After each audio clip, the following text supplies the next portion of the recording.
Hello students, आज जो मेरा टॉपिक है आपका एलिवेटर यूनिट का, उस टॉपिक का नाम है आपका होस्ट ड्राइव्स।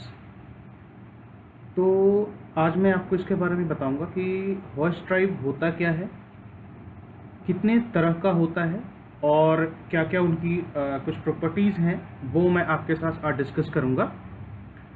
तो सबसे पहले होस्ट ड्राइव को समझने से पहले हमें ये जानना होगा कि ये होस्ट ड्राइव होता क्या है ना।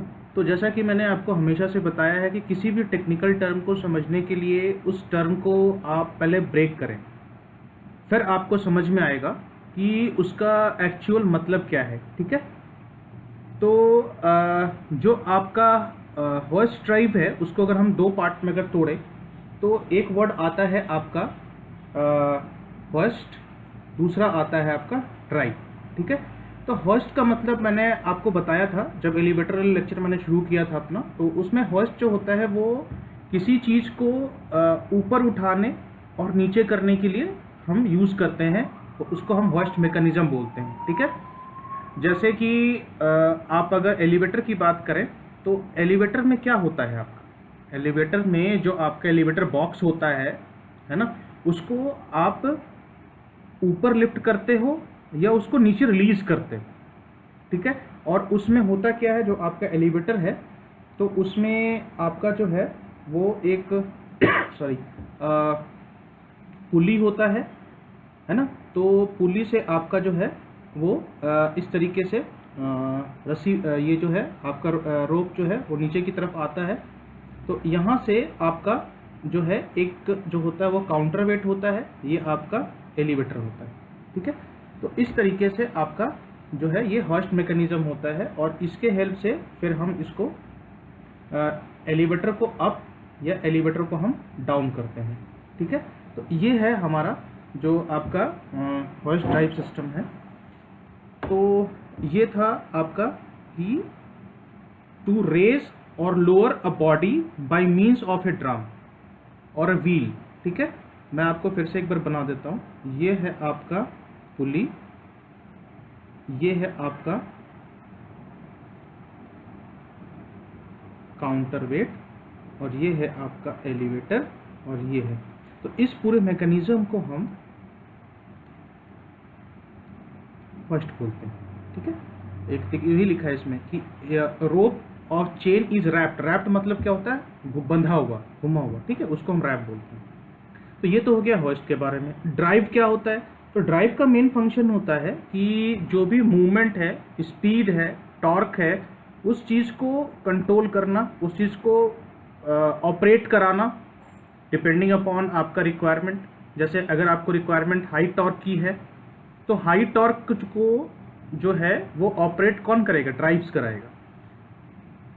ठीक है, अगर आपको स्पीड ज़्यादा चाहिए तो कौन कराएगा, ड्राइव्स कराएगा। इसका मैं बहुत ही सिंपल एग्जांपल देता हूँ आपको। आप साइकिल चलाते हो, है ना, तो साइकिल तेज चले या धीमे चले, ठीक है, साइकिल को तेज चलाना है या धीरे चलाना है, ये किस पे डिपेंड करता है, आपके ऊपर, आपके कमांड के ऊपर। कमांड मतलब आप जो पैर से पेडल कर रहे हो ये आपके ऊपर डिपेंड करता है। तो आप क्या हुए, आप ड्राइव हुए। और जो चीज़ घूम रहा है मतलब साइकिल का पहिया क्या हुआ, वो होस्ट हुआ। क्यों, वो चीज़ और जो चेन लगा हुआ है, ठीक है ना, जो साइकिल का पहिया है और जो चेन लगा हुआ है वो आपका होस्ट मैकेनिज्म हो गया। और आप पेडल मार रहे हो क्योंकि आप उसको कंट्रोल कर रहे हो ना, आप उसकी स्पीड को कंट्रोल कर रहे हो, टॉर्क को कंट्रोल कर रहे हो, तो आप उसके लिए ड्राइव हो गए। और जब आप साइकिल चला रहे हो तो ये आपका होस्ट ड्राइव सिस्टम हो गया। लेकिन इसमें इलेक्ट्रिसिटी अभी हम जोड़ा नहीं है हमने। ठीक है, तो ये मैकेनिकल होस्ट ड्राइव सिस्टम हो गया जिसमें आप साइकिल चला रहे हो, आप पेडल मार रहे हो, आप ड्राइव हो गए। ठीक है, और जो चेन से लगा हुआ चक्का है, चेन से लगा हुआ जो चक्का है वो आपका होस्ट सिस्टम हो गया। ठीक है, अब इसमें आप बोलोगे सर वो तो आप बता रहे हो तो हम तो रोड के पैरेलल चलते हैं। तो आप उसको अगर आप लीनियर मोशन की बात करेंगे तो उस तरीके से है, और किसी को ऊपर उठाने की बात करेंगे तो वो उस तरीके से है ना। तो ये होता है आपका हॉइस्ट ड्राइव सिस्टम, जब हम लिफ्ट की बात करते हैं, एलिवेटर में लिफ्ट की बात करते हैं, तो उसमें ड्राइव जो होता है क्या करता है, अब जैसे आप पैर से साइकिल के मूवमेंट को कंट्रोल कर रहे हो ना, स्पीड को, टॉर्क को कंट्रोल कर रहे हो, उसी तरीके से ड्राइव क्या करता है, हॉइस्ट के स्पीड को, हॉइस्ट के कंट्रोल को, है ना, जो आपका उसको है टॉर्क को, स्पीड को कंट्रोल करता है। और हॉइस्ट क्या करता है, आपका ड्रम या लिफ्ट जो है वो आपका बंधा होता है रस्सी से, है ना, ये वाला यहाँ पे, और इसको ये ऊपर या नीचे करता है, ठीक है। तो ये आपका हॉइस्ट ड्राइव सिस्टम है। अब डिपेंडिंग अपॉन आपका जो चॉइस है, जैसा मैंने आपको बताया था, आपके पास डीसी मोटर भी हो सकता है और एसी मोटर भी हो सकता है, ठीक है। आपके पास डीसी मोटर भी हो सकता है और आपके पास एसी मोटर भी हो सकता है। तो बेसिकली क्या, देखिए डीसी मोटर में क्या होता है, डीसी मोटर में आपका कार्बन ब्रश होता है, ठीक है, डीसी मोटर में आपका ब्रश होता है। तो एक्चुअली क्या, डीसी मोटर का एक डिमेरिट ये है कि आपको मेंटेनेंस जो है ना ब्रश सिस्टम होने की वजह से बढ़ जाता है। मतलब कि आपको उसमें ब्रश को आपको रेगुलरली इंस्पेक्ट करना पड़ेगा, है ना, आपको रिपेयर करना पड़ेगा और रिप्लेस भी करना पड़ेगा आपको। ये चीज़ थोड़ा सा डीसी मोटर में एक डिमेरिट वाला पॉइंट हो जाता है। और इसमें क्या है कि अगर आप उसको नहीं करते हो, अगर आप ब्रश को ठीक से मेंटेन नहीं करते हो, तो वो आपका जो है मैकेनिज्म फेल हो सकता है या डैमेज हो सकता है। तो इसका क्या डिमेरिट हो गया, इसका डिमेरिट हो गया आपका कि जो ब्रश है ना, इसका जो मेंटेनेंस है,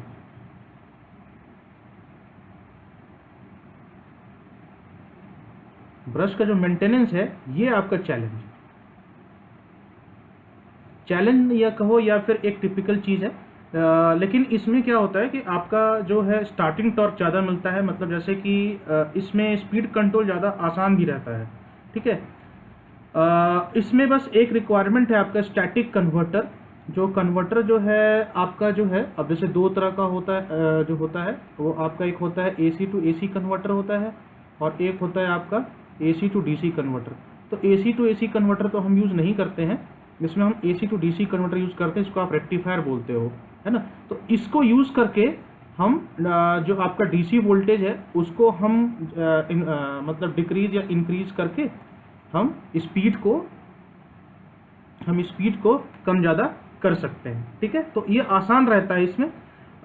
जैसे बेसिकली अगर हम स्पीड कंट्रोल की बात करें, तो जो आपका सीरीज़ मोटर होता है, ये आपने पढ़ा भी होगा, मशीन्स में पढ़ा भी होगा कि सीरीज़ मोटर में जो आपका जो स्पीड कंट्रोल है ना, ये इजी होता है। और आपका स्पीड कंट्रोल बेसिकली हम डीसी सीरीज़ मोटर का ही करते हैं, शंट मोटर में स्पीड तो अप्रॉक्सीमेटली कांस्टेंट रहता है, ठीक है। तो इसमें सबसे बड़ा चैलेंज क्या है, ब्रश मेंटेनेंस का। मतलब ब्रश जो है आपको बार बार उसको रिपेयर करना, उसको इंस्पेक्ट करना बहुत ज़रूरी है। तो ये है आपका मेजर चैलेंज जो डीसी सीरीज मोटर का है। और इसका स्टार्टिंग टॉर्क जो होता है वो अच्छा होता है, और स्पीड कंट्रोल जो होता है वो आसान होता है थोड़ा सा, तो इसलिए हम इसको यूज़ करते हैं। इसमें क्या लिखा है, ease of speed control using a DC generator with a variable output और स्टैटिक कन्वर्टर, ठीक है। अब इसका आप कहोगे इसका क्या मतलब है, डीसी एक्चुअली डीसी जनरेटर यहाँ हमने इसलिए लगाया कि डीसी जनरेटर जो है हमारा डीसी आउटपुट देता है, उसके आउटपुट को आप डीसी मोटर में लगा दीजिए, ठीक है। और आप जो है डीसी जनरेटर के आउटपुट को, डीसी जनरेटर के आउटपुट को आप कंट्रोल कर सकते हैं, ठीक है। तो उसको कंट्रोल करके आप मोटर का इनपुट कंट्रोल करिए, और मोटर का इनपुट कंट्रोल हुआ तो स्पीड कंट्रोल हो गया, ठीक है। ये हुआ आपका। दूसरा है एसी मोटर। एसी मोटर का सबसे ज़्यादा एडवांटेज ये होता है कि आपको सिस्टम का रिक्वायरमेंट कम होता है ना। तो ये सिंपल होता है, बहुत सिंपल होता है, और इसमें रगनेस ज़्यादा होती है, मतलब ये रफ एंड टफ थोड़ा सा होता है एसी मोटर आपका, है ना, क्योंकि सिस्टम कॉम्पैक्ट हो गया, इसमें कन्वर्टर वगैरह नहीं चाहिए आपको। और ये राइट क्वालिटी का मतलब होता है, बताता हूँ, राइट क्वालिटी मतलब होता है कि कंट्रोलिंग ऑफ द स्पीड, मतलब स्मूथ कंट्रोल। राइट क्वालिटी में क्या चीज़ होता है, एक तो स्पीड कंट्रोल करना और अच्छे से कंट्रोल करना, है ना। जैसे आपका अगर आप एलिवेटर को रोकना चाह रहे हो तो स्मूथ रुकेगा, है ना, वो झटके में नहीं रुकने वाला। तो एक राइट क्वालिटी ये होती है। और दूसरा ये होता है कि यूज़ आप उसको ज़्यादा, जो लाइफ टाइम है वो आपका ज़्यादा है इस एसी मोटर का, ठीक है। तो ये फ़ायदा है आपका जब आप एसी मोटर को यूज़ करते हो हॉइस्ट ड्राइव सिस्टम में, ठीक है। तो ये मेरे ख्याल से आपको समझ में आ गया होगा। अब नेक्स्ट बढ़ते हैं। अब है आपका types of horse drive system, कितना तरह का होता है। मैंने आपको हमेशा बोला दो, एक होता है आपका गियर्ड, एक होता है गियरलेस, ठीक है। गियर्ड ट्रैक्शन कंट्रोल में आपका गियर होगा, गियरलेस में गियर नहीं होगा। और दोनों केस में मोटर जो है कौन कौन तरह का हम यूज़ कर सकते हैं। अगर आप गियर ट्रैक्शन कंट्रोल की बात करेंगे तो एक होता है सिंगल स्पीड एसी मोटर, एक होता है 2 स्पीड एसी मोटर, एक होता है आपका वेरिएबल वोल्टेज एसी मोटर को वीवीएसी बोलते हैं, variable voltage variable frequency AC motor VVVF sorry है ना, वीवीवीएफ मोटर, और एक होता है आपका VVDC motor, variable voltage DC direct current motor, ठीक है। ये क्या हो गया, variable voltage AC, variable voltage variable frequency AC, ठीक है। ये क्या हो गया आपका, वेरिएबल वोल्टेज डीसी, ठीक है। ये हम जो आपका 5 तरह का है ट्रैक्शन, ये ट्रैक्शन आपका हो गया आपका गियर ट्रैक्शन कंट्रोल में आ गया, ठीक है। और गियरलेस में हम 2 ही तरह का यूज करते हैं, है ना, वीवीडीसी होता है और वीवीवीएफएसी, है ना। तो ये मतलब इसका मतलब ये हुआ कि ये 2 तरह का जो मोटर है इसको आप गियर्ड में भी यूज कर सकते हैं एंड गियरलेस में भी यूज कर सकते हैं, दोनों में यूज कर सकते हैं। इसका मतलब यही हुआ ना, आपका कॉमन है यहाँ पे, आप देखिए, है ना, ये है और ये है और ये है और ये है, ठीक है। तो आप सॉरी आप इसको कॉमनली दोनों में यूज कर सकते हैं। बिल्कुल, अब एक मोटर का अलग अलग तरीके से हम एप्लीकेशन कर सकते हैं, इसमें कोई बड़ी बात नहीं, इसलिए कंफ्यूज होने वाली बात नहीं। आप चाहें तो गियर ट्रैक्शन कंट्रोल में वीवीवीएफएसी यूज करिए या फिर उसको गियरलेस ट्रैक्शन में यूज कर लीजिए, है ना। उसी तरीके से आप जो है वीवीडीसी जो है उसको आप गियर्ड में यूज करिए या गियरलेस में यूज कर लीजिए। जैसे एक कॉस्को का बॉल है, आप उसको टेनिस खेलने में यूज करिए चाहे क्रिकेट खेलने में यूज करिए, तो ये वही चीज़ है, ठीक है। तो गियर ट्रैक्शन कंट्रोल में ये 5 तरह का मोटर होता है और गियरलेस में ये 2 तरह का मोटर होता है। बहुत आसान है समझना इसका कि क्यों यूज कर कैसे हम स्पीड कंट्रोल करते हैं इसको यूज करके। मैं इसको आपको बहुत ही सरल शब्दों में समझाऊंगा। पहले आइए सिंगल स्पीड एसी मोटर, देखिए वर्ड से ही क्लियर है, सिंगल मतलब एक, स्पीड मतलब गति, ठीक है।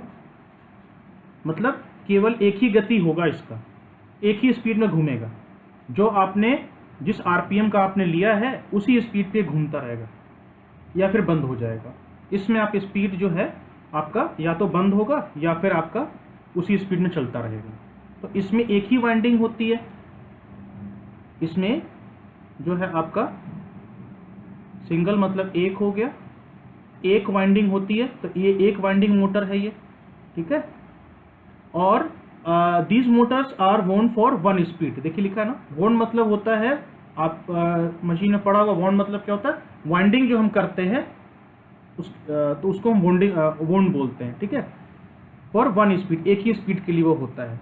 2 स्पीड क्या होता है, जिसमें आपका 2 स्पीड होता है, ठीक है। अब आप बोलोगे सर 2 स्पीड कैसे हो सकता है ना, 2 स्पीड कैसे हो सकता है, तो उसका भी है। अब 2 स्पीड अचीव करने के लिए हमारे पास मैकेनिज्म है, मतलब तरीका, या तो आप 2 सेपरेट वाइंडिंग यूज कर लीजिए या एक आपका आता है दहलेंडर वाइंडिंग, इस प्रोसेस को यूज कर लीजिए। इन दोनों में से किसी एक प्रोसेस को यूज करके आप 2 स्पीड अचीव कर सकते हैं।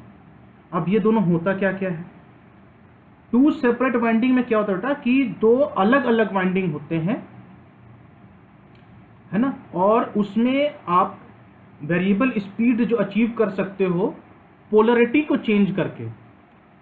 अब आप बोलोगे पोलरिटी कैसे चेंज होगी, बिल्कुल चेंज होती है पोलरिटी, क्यों नहीं चेंज होगी। आप अगर कॉइल के अंदर डायरेक्शन ऑफ करंट को चेंज कर दो तो पोलरिटी चेंज होगी, और उसको चेंज करके आप अलग स्पीड अचीव कर सकते हो, ठीक है। जैसे अगर आपका एक सोलेनॉइड है, ठीक है, ये जैसे आपका ये एक स्क्वायर है ना, इसमें मान लीजिए आप करंट ऐसे फ्लो करा रहे हैं, उस केस में इसका जो ओरिएंटेशन नॉर्थ साउथ का होगा, और यही सेम है इस केस में अगर आप करंट ऐसे फ्लो करा रहे हो, है ना, तो इस दोनों केस में आपका पोलरिटी अलग अलग हुई कि नहीं हुई?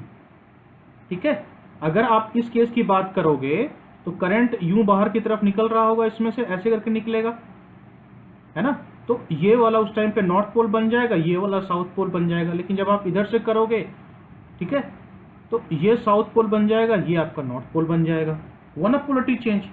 और इसी चीज को आप करके अलग अलग स्पीड अचीव कर सकते हो। वही लिखा है यहाँ पर कि टू सेपरेट वाइंडिंग मोटर, ठीक है, offers the possibility of different speed ratio. Speed ratio मैंने आपको बताया था, 2 स्पीड रेशियो, मतलब अगर अभी मान लीजिए कि अभी आपका 600 आरपीएम है, ठीक है, अगला आपको 800 आरपीएम अचीव करना है, तो स्पीड रेशियो क्या हो गया? पहले 1:3 का हो गया ना, पहले 1 था अब 3 हो गया। इसी की बात बोल रहा है ये कि डिफरेंट स्पीड रेशियो आप अचीव कर सकते हो इस पोलरिटी को चेंज करके, मतलब करंट का डायरेक्शन को चेंज करके कॉइल के थ्रू आप डिफरेंट स्पीड अचीव कर सकते हो। ठीक है, अब इसमें आपका डेल्टा डेल्टा भी हो सकता है ना, स्टार स्टार भी कनेक्शन हो सकता है और डेल्टा स्टार कनेक्शन भी हो सकता है। ठीक है, अलग अलग वाइंडिंग, मतलब कि एक वाइंडिंग आपका डेल्टा होगा तो दूसरा भी डेल्टा हो सकता है, एक अगर आपका स्टार है तो दूसरा भी स्टार हो सकता है, और अगर एक आपका डेल्टा है तो दूसरा स्टार हो सकता है। अभी मैं दिखाऊंगा वो वाइंडिंग आपको, करेक्शन डायग्राम भी है मेरे पास। उसके बाद आपका आता है दहलेंडर वाइंडिंग। दहलेंडर वाइंडिंग में होता क्या है कि आप फिक्स्ड रेशियो में ही कर सकते हो, मतलब इसमें आप डबलिंग कर सकते हो, मतलब डबलिंग वाला होता है इसमें। ठीक है, इसमें आपका होता है 2:4, 4:8, 6:12, इस तरीके से आपका हो सकता है ना। इसमें क्या लिखा है, it is possible to reach a pole number ratio, मतलब जिस रेशियो में आपका पोल चेंज होगा। अब फिर आप कहोगे सर ये नंबर ऑफ पोल कैसे चेंज होगा? बिल्कुल चेंज होगा। पोल अगर आपका चेंज कैसे नहीं हो सकता, आपका अगर नॉर्थ साउथ का डायरेक्शन अगर चेंज हो गया तो आपका पोल नंबर ऑफ पोल चेंज नहीं होगा। नंबर ऑफ पोल किस पे डिपेंड करता है आपके मशीन के अंदर, कि कॉइल में करंट किस डायरेक्शन में जा रहा है। अगर आप डायरेक्शन ही चेंज करोगे तो नंबर ऑफ पोल्स घटेगा, कम हो जाएगा, है ना। तो दूसरा ये आपको अगर आप कॉइल को बांट दीजिए, पहले तो ये कि अगर आप कॉइल को बांट देते हैं, है ना, मान लीजिए कॉइल आपका एक है, ठीक है, एक कॉइल है, ठीक है, ये आपका मान लीजिए नॉर्थ है, ये आपका साउथ है। जब आप इसको मशीन के अंदर लगाओगे, है ना, तो पोल बन जाएगा ये ऐसे करके, इसमें से एक मैग्नेटिक फील्ड बाहर निकलता रहेगा और एक में मैग्नेटिक फील्ड अंदर जाता रहेगा। अब इसी कॉइल को आप 2 पार्ट में कर दीजिए, इसी कॉइल को आप 2 पार्ट में कर लीजिए, तो हो गया ना, नंबर ऑफ पोल बढ़ गया ना आपका ये। तो पहले जहां पे आपका, है ना, एक नॉर्थ एक साउथ पोल था, अब यहां पे आपका 2 नॉर्थ 2 साउथ पोल हो जाएगा। ठीक है, तो इस तरीके से आप जो है वो कॉइल को डिफरेंट ओरिएंटेशन में लगा करके आप पोल को घटा बढ़ा सकते हैं। ठीक है, पोल को घटा बढ़ा सकते हैं।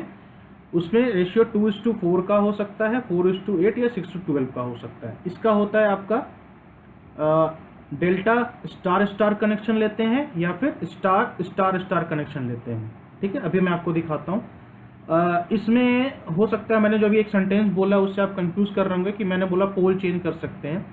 देखिए बेसिकली इसका जो मेन फोकस होता है नंबर ऑफ पोल्स पे। ठीक है, मैंने जो बोला है मैंने गलत नहीं बोला है, आप डायरेक्शन चेंज करके पोल चेंज कर सकते हो, लेकिन इसका इसमें मेन फोकस होता है टू वेरी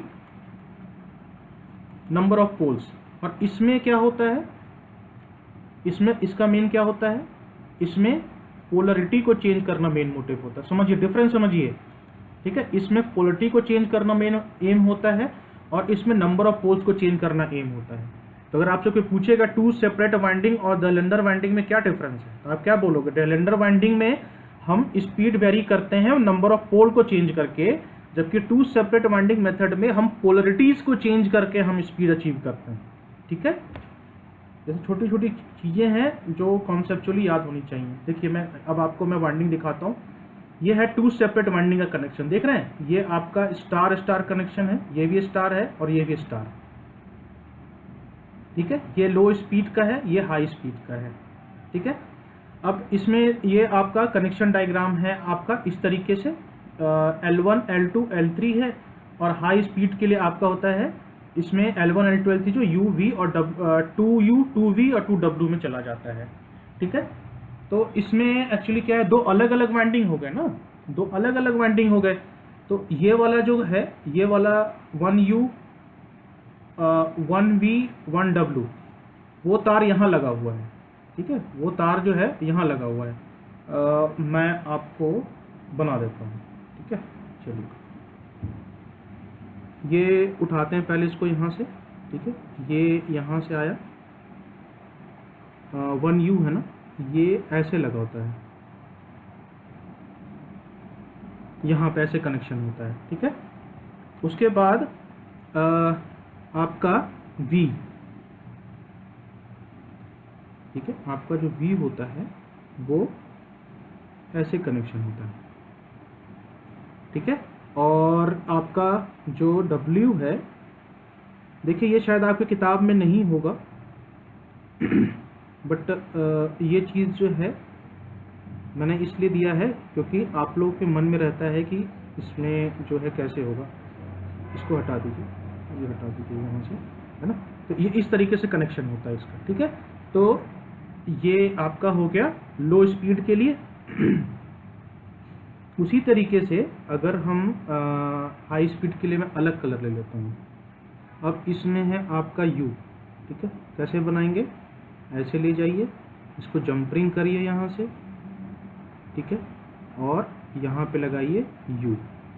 ठीक है, V कैसे ले जाएंगे, इसको ऐसे ले जाइए, जंपरिंग करिए और फिर इसको नीचे लाइए, फिर इसको ऐसे ले जाइए और फिर इसको यहाँ लगाइए। V पे लग गया, और अब लगाइए आप W पे। तो W पे लगाने के लिए कैसे ले जाएं, ये यहाँ से ले जाइए, इसको सीधे ऐसे ले जाइए, एक जंपरिंग यहाँ पे, एक जंपरिंग यहाँ पे, और ये। अब आया समझ में आपको कैसे अंदर में होता है। ठीक है, और ये L1 L2 L3 जो है ना आपका लाइन होता है, मतलब कि अब ये आउटपुट निकलेगा यहाँ से आपका, लेकिन ये हो गया आपका, मतलब आप ये समझ लो कि ये होता है आपका एक ब्लैक बॉक्स टाइप का होता है, मतलब एक स्विच बॉक्स होता है पूरा आपका घिरा हुआ, यहाँ से यहाँ तक पूरा। ठीक है, ये, और यहाँ से आपको 3 तारें निकाल के दे दी जाए, मतलब आपका स्विच ओवर होता है अंदर में। ठीक है, ब्लैक बॉक्स, देखिए ब्लैक बॉक्स बहुत ही कॉमन टर्म है। इसमें यह होता है कि आपको मतलब नहीं अंदर में क्या है, आपको आउटपुट से मतलब है। ठीक है, तो उस बॉक्स के अंदर क्या है वो आपके लिए ब्लैक बॉक्स है। ठीक है, जैसे लैपटॉप, मोबाइल के अंदर क्या सर्किट है आपको उससे कुछ नहीं करना है, तो आपके लिए मोबाइल का अंदर ब्लैक बॉक्स हो गया, आपको मतलब है आपने स्क्रीन टच किया, आपको आउटपुट चाहिए। ठीक, उसी तरीके से ये पूरा एक जो सिस्टम होता है एक ब्लैक बॉक्स टाइप का होता है, उसके बाद आपको 3 वायर दे दिया जाएगा और एक चेंज ओवर स्विच होगा आपका, है ना। तो चेंज ओवर स्विच करके यहाँ पे आपका इन दोनों में आपका एक चेंज ओवर स्विच होता है, तो लाइन के थ्रू, तो वहाँ पे ऐसे चेंज ओवर स्विच दे करके मैं बना भी देता हूँ आपको। बहुत आसान है, इससे बना देता हूँ ना। अब देखिए आपके पास एक्चुअली क्या है कि मान लीजिए ऐसे करके 3 तारें निकल गई। ठीक है, ये और ये, यहाँ पे मान लीजिए आपका आ गया U, ये आ गया V, ये W, 1 1 1। ठीक है, अब मैं दूसरा कलर लेता हूँ। अब यहाँ पे मान लीजिए 3 आ गए, 1 2 3, U V W, 2U 2V 2W। ठीक है, और उसके बाद आपके पास जो होगा वो चेंज ओवर स्विच होगा। ठीक है, इसमें चेंज ओवर स्विच इससे बना लेते हैं, है ना। अब आपके पास तो लाइन तो 3 ही है ना बेटा, 1 2 3, और ये आपका जा रहा है लोड पे, ठीक है। तो हर एक से आपका जो है वो स्विच निकलेगा ऐसे करके,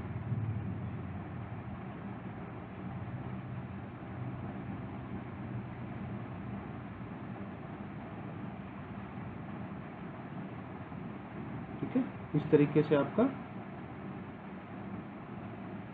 ये स्विच लगा होता है, ठीक है। और ये स्विच जो है ना, अब इस तरीके से, तो मान लीजिए ये U वाला है, ये V वाला है और ये W वाला है।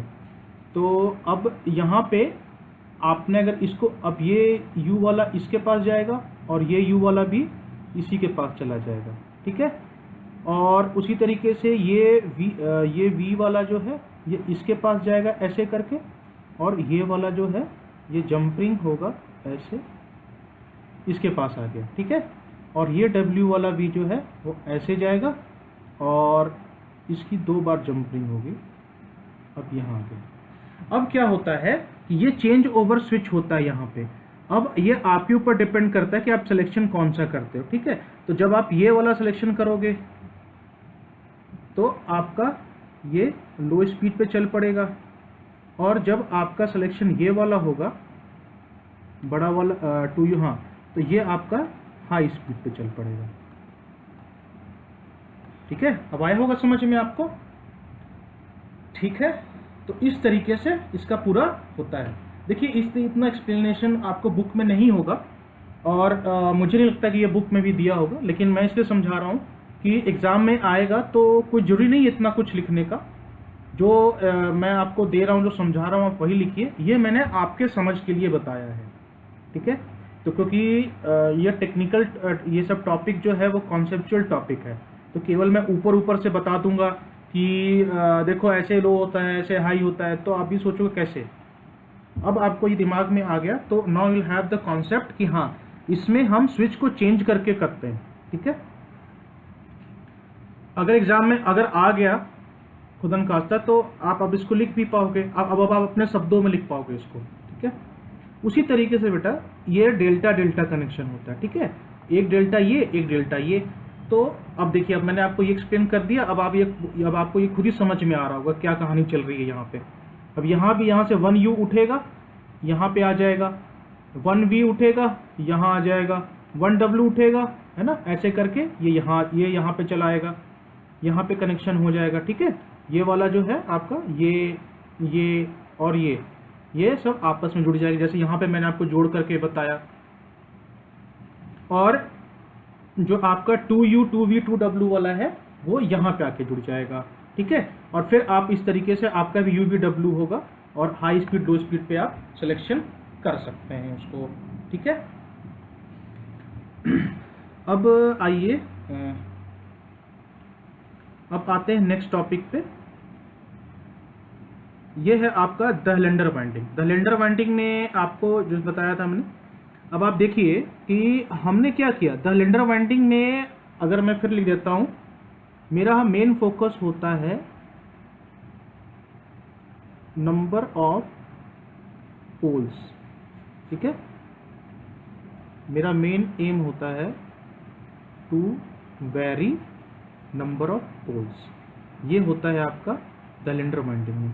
अब आप जो मैंने आपको बताया था, अगर आपको याद होगा कि आपके पास एक कॉइल है ऐसे करके, और इसी कॉइल को, है ना, इसी कॉइल को अगर आप दो पार्ट, इसी कॉइल को अगर आप दो पार्ट में अगर डिवाइड कर दो यहाँ से, तो है ना, एक यहाँ से यहाँ तक हो गया और एक आपका यहाँ से यहाँ तक हो गया, ठीक है।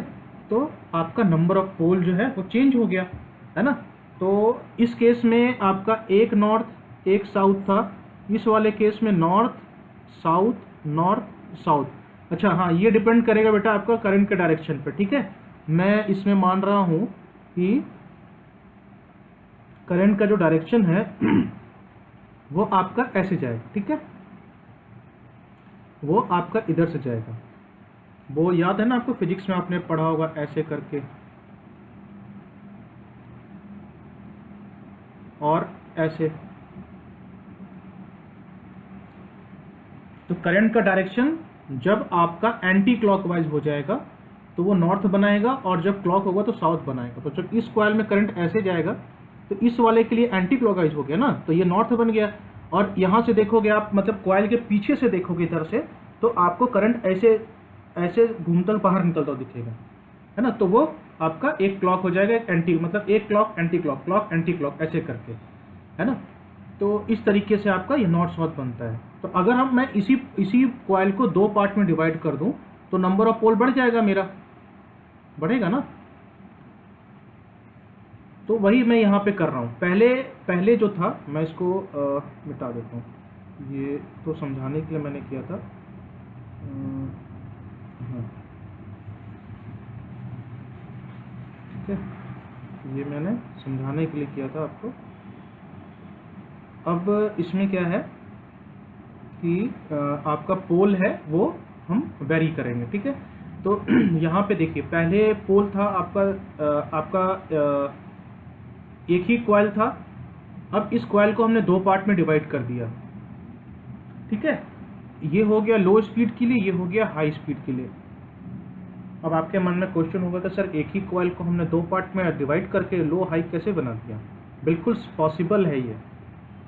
मेरे को एक चीज़ बताइए, सिंपल हम एक डीसी सर्किट पकड़ते हैं, हमारे पास दो रेजिस्टेंस है, ठीक है। अगर हमको ज़्यादा रेजिस्टेंस चाहिए तो हम क्या, मान लीजिए एक रेजिस्टेंस R1 है, एक रेजिस्टेंस R2 है, और हमको स्पीड ज़्यादा, सॉरी माय मिस्टेक, अगर हमको ज़्यादा रेजिस्टेंस चाहिए तो हम क्या करेंगे, R1 प्लस R2 करेंगे, यानी कि दो रेजिस्टेंस हम सीरीज में लगाएंगे तभी तो रेजिस्टेंस ज़्यादा होगा, ठीक है। स्टेप बाय स्टेप समझिए। और अगर मैं अलग अलग लिख रहा हूँ, और हम दोनों रेजिस्टेंस को पैरेलल में लगा दें तो रेजिस्टेंस कम होगा ना। आपको पता होगा रेजिस्टेंस इन पैरेलल हम लगाना, रेजिस्टेंस कम हो जाता है, ठीक है। तो इस केस में जो आपका R नेट है वो ज़्यादा है, ठीक है। इस केस में आपका R नेट जो है वो क्या है, वो कम है, ठीक है। अब आप मेरे को ये बताइए कि जो अगर रेजिस्टेंस बढ़ेगा आपका,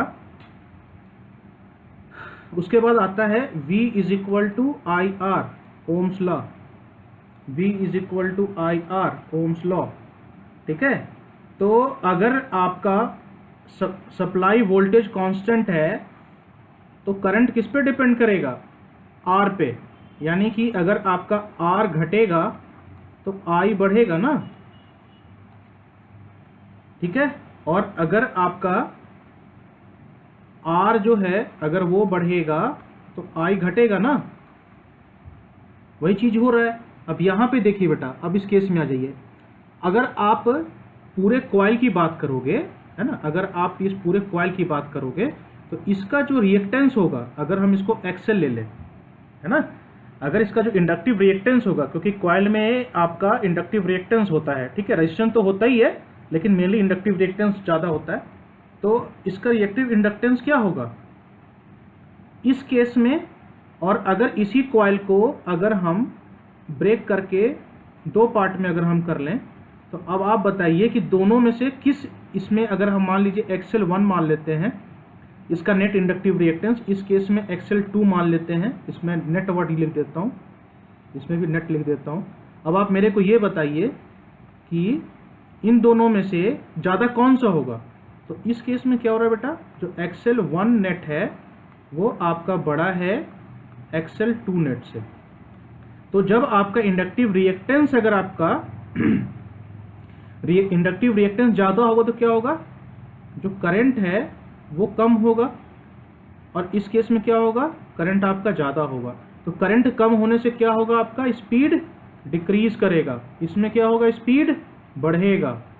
अब आया समझ में, पूरा खेल समझ में आया आपको कैसे हो रहा है ये, है ना। तो इस केस में आपका इंडक्टिव रिएक्टेंस ज़्यादा है तो करंट कम हुआ, ठीक है। ये हुआ आपका लो स्पीड का, ये हो गया आपका हाई स्पीड का, ठीक है। तो इस केस में आपका नेट इंडक्टिव रिएक्टेंस ज़्यादा है तो करंट कम है, तो स्पीड कम है। इस केस में क्या है, इंडक्टिव रिएक्टेंस